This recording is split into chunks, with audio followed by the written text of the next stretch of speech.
আমি গোটেই অসমৰ যিসমূহ জিলাত পঞ্চায়ত নিৰ্বাচন অনুষ্ঠিত হ'ব তাত জিলাই জিলাই মণ্ডল কংগ্ৰেছৰ সভাপতিসকলৰ সন্মিলন আজি আমাৰ ধেমাজি জিলাত সেই সভাখন অনুষ্ঠিত হৈ আছে আৰু ইয়াৰ মূল উদ্দেশ্য হৈছে যে অসম প্ৰদেশ কংগ্ৰেছ কমিটিয়ে প্ৰথমবাৰৰ কাৰণে পঞ্চায়তৰ প্ৰাৰ্থী বাছনি যিটো প্ৰক্ৰিয়া সেইটো প্ৰদেশ কংগ্ৰেছৰ যিটো ক্ষমতা আছিলে এই ক্ষমতাটো আমি জিলা ব্লক আৰু মণ্ডলক দিছোঁ। গতিকে মই সৰজমিনভাৱে জানিব বিচাৰিছোঁ যে প্ৰথমবাৰ নতুনকৈ আৰম্ভ কৰা ক্ষমতা বিকেন্দ্ৰীকৰণৰ প্ৰক্ৰিয়াটো মণ্ডল সভাপতিসকলৰ মতামতটো কেনেকুৱা আৰু মই অত্যন্ত সুখী আৰু আশাবাদী ইতিমধ্যে দুখন মিটিং আমাৰ দুখন জিলাত হৈ গ'ল। কালিলৈ বিশ্বনাথত আছে, পৰহিলৈ তেজপুৰত আছে, তাৰপৰা মঙলদৈ গোলাঘাট এনেকৈ মই গৈ আছোঁ যে আমাৰ গোটেই প্ৰক্ৰিয়াটো 100% সকলো সাজু হৈ আছে।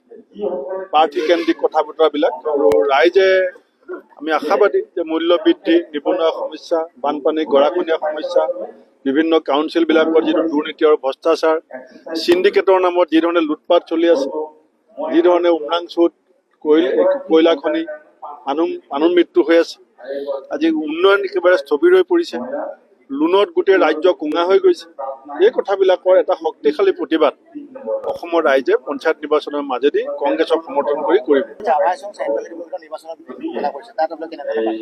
ৰাভা হাছঙৰ নিৰ্বাচনৰ কাৰণে আমাৰ প্ৰাক্তন মন্ত্ৰী বনয় ৰাভা ডাঙৰীয়াৰ নেতৃত্বত আমি এখন কমিটি কৰি দিছিলোঁ। কমিটিৰ লগত আমি কথা পাতি আছোঁ। আমাৰ 34টা সমষ্টি, কেইবাটাও সমষ্টিত আমাৰ প্ৰাৰ্থী ৰেডি হৈছে। এতিয়া ঘোষণা হোৱাৰ পিছত বাকী সমষ্টিবিলাকৰ খবৰ আজি সন্ধ্যালৈকে পাই যাম। আৰু আমাৰ সেই অঞ্চলত আপোনালোকে জানে যে 6গৰাকী বিধায়ক আছে।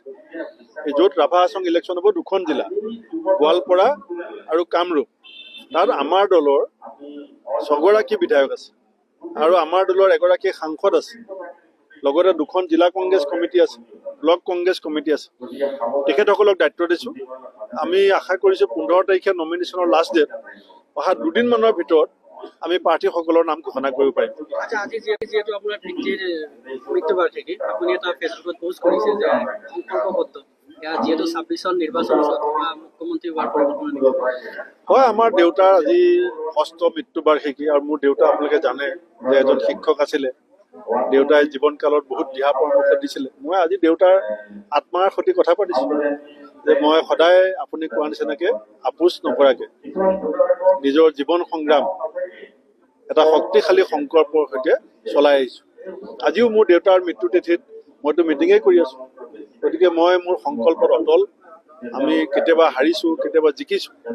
গণতন্ত্ৰত ৰাইজ হৈছে ভাগ্যবিধাতা, কিন্তু আমি যিটো পথ লৈছোঁ সেইটো আমি শুদ্ধ বুলি বিবেচনা কৰোঁ আৰু সেই পথত শক্তিশালীভাৱে যাবৰ কাৰণে আমি সদায় দিয়ক। ৰাজ্য দলৰ সভাপতি অখিল গগৈয়ে বিৰোধী মুখ্যমন্ত্ৰীক কোনো মন্তব্য নিদিওঁ বুলি কৈছে, কিন্তু একাংশ বুদ্ধিজীৱী কংগ্ৰেছ মন্ত্ৰী বুলি কৈছে। এইটো আপুনি নিজেই ভালকৈ বুজি পাইছে, আপুনি বেছি ভালকৈ ব্যাখ্যা কৰিব পাৰিব। মই যিহেতু নকওঁ বুলি কৈছোঁ, মই নকওঁ। মই যেতিয়া আমাৰ নাগৰিক সমাজে কৈছিলে যে বিৰোধী ঐক্যটোৱে চূড়ান্ত ৰূপ নোলোৱালৈকে আমি সংবাদ মাধ্যমৰ আগত কোনো ধৰণৰ মন্তব্য দিব নালাগে, সেইকাৰণে মই আঁতৰি আছোঁ। বাকী সকলো কথা আপোনালোকে ভালকৈ বুজি পায়।